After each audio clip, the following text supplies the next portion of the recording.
Assalamualaikum dan salam sejahtera buat semua. Saya akan kongsikan hari ini, tapi terlebih dahulu saya berharap semua yang melihat video ini akan sentiasa sehat dan berbahagia. Jadi hari ini saya akan tunjukkan bagaimana memanaskan jari dan tangan kita ini sebelum kita melukis. Kenapa perlu? Kalau kita nampak pelari-pelari, pemain bola, apa juga sukan, mereka akan warm up dulu sebelum bersukan, untuk mengelakkan kecederaan dan juga untuk mendapatkan prestasi sebenar mereka. Begitu dengan jari dan tangan kita ini, kita perlu warm up dulu sebelum kita bermulakan melukis, Jadi selepas ini tangan kita akan lebih lancar, lebih senang dan lebih mengalir lah, kemahiran melukis itu. Hari ini saya akan kongsikan 7 cara kita warm up tangan kita ini, tangan dan jari jemari kita sebelum melukis. Oke, yang pertama kita kena buatkan 2 titik. Buatkan 2 titik dan lorekkan ataupun buat garisan antara kedua-duanya,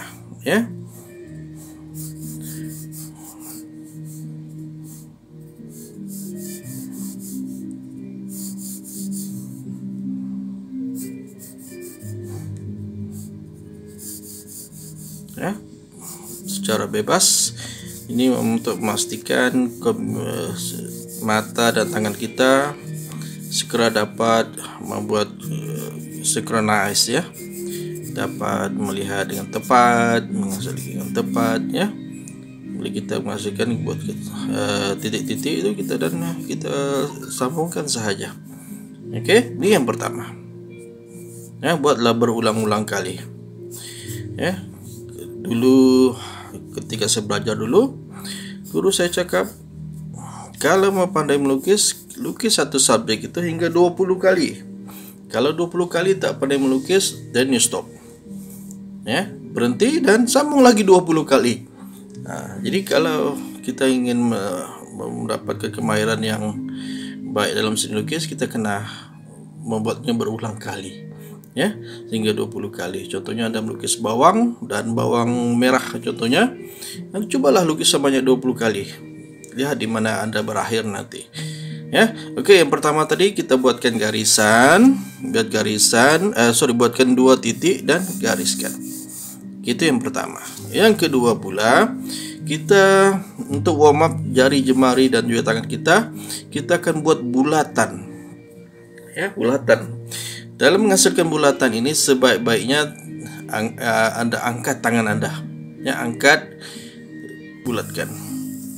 Buat bulatan sebanyak mungkin, berbagai size, yang besar, yang kecil, yang besar, yang kecil, jari jemari Anda akan lebih lancar. Begitu juga bila lengan Anda angkat, Anda akan cepat menguasai kemahiran melukis itu. Sebab bila mata kita ataupun pikiran kita memikirkan tentang bulatan, tangan kita boleh menghasilkan sebagaimana yang kita fikirkan. Begitulah dalam melukis.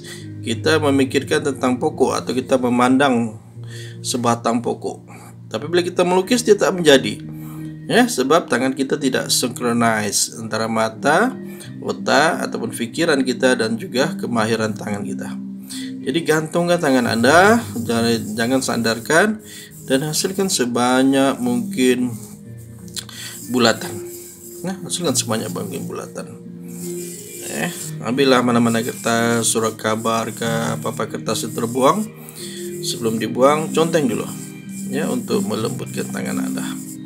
Oke, itu yang kedua. Yang ketiga pula, huruf C dan S. Huruf C dan S ini sangat penting, terutama bila kita melukis potret atau benda-benda yang sedikit bundar atau bulat ya. Ya, contohnya C ya, C. Bunga mungkin ya. Berulang-ulang lah. Inti untuk warm up tangan Anda. Dan S. Ya, S. Gantungkan juga tangan Anda, jangan diletak di meja, tapi gantungkan. Gerakan semua jari ya, dapatkan gerakan jari itu, supaya setiap otot yang terdapat pada jari jemari kita dan tangan kita akan terbina kemampuannya. Ya, contenglah. Oke, C dan S. C dan S. C dan S. C dan S. Oke, seterusnya yang keempat pula. Yang keempat pula, coba hasilkan abstract line ataupun garisan-garisan abstrak. Yang terbaik bagi saya melihat ialah kalau kita belajar geografi, garisan kontur itu. Ya, contohnya begitu ya.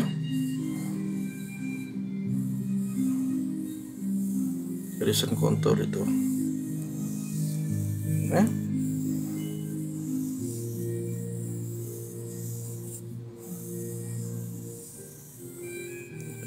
Rapatkan, luaskan, ya.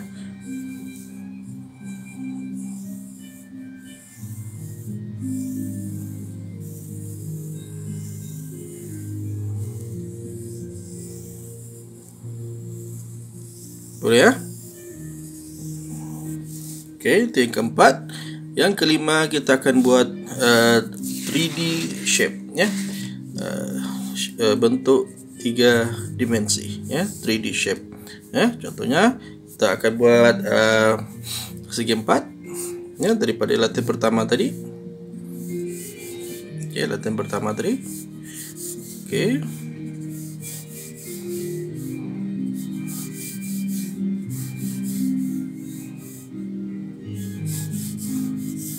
Wah, gitu ya. 3D shape ya, boleh buat segi 4, segi 3 ya, ataupun cone. Contohnya kita buat cone ya. Cone. Ini latihan ke 3 tadi, C dan S. Latihan kedua tadi. Buat bulatan-bulatan, buat garisan setri bulatan di atas dan temukan saja. Ya, jadi 3D shape kita boleh segi 4, silinder dan sebagainya. Oke, itu latihan yang kelima. Untuk latihan keenam pula kita akan buat untuk latihan keenam kita akan buat bermula dengan satu titik dan kita tolakkan ke depan. Tolak, tolak, tolak, tolak, tarik, tarik, tarik, tarik. Oke, yang keenam ya. Saya mulakan satu titik, tolak, tolak, tolak, tolak, tolak, tolak, tarik, tarik, tarik, tarik, tarik. Oke, itu yang keenam. Buatlah sebanyak mungkin ya, sehingga tangan kita agak oke lah ya. Dan yang lagi ketujuh pula kita gabungkan dengan yang keenam, kita hasilkan sarang laba-laba ya. Kita buatkan sarang laba-laba perlahan-lahan secara teliti ya. Memberikan kesabaran. Melukis ini sangat perlukan kesabaran. Oke, buatkan untuk seterusnya tuh yang sebagaimana saya buat yang lain ini. Oke, itu saja 7 tips cara pemanasan jari jemari dan tangan sebelum kita mulai melukis, terutama untuk canvas ataupun lukisan-lukisan yang kita anggap sebagai karya.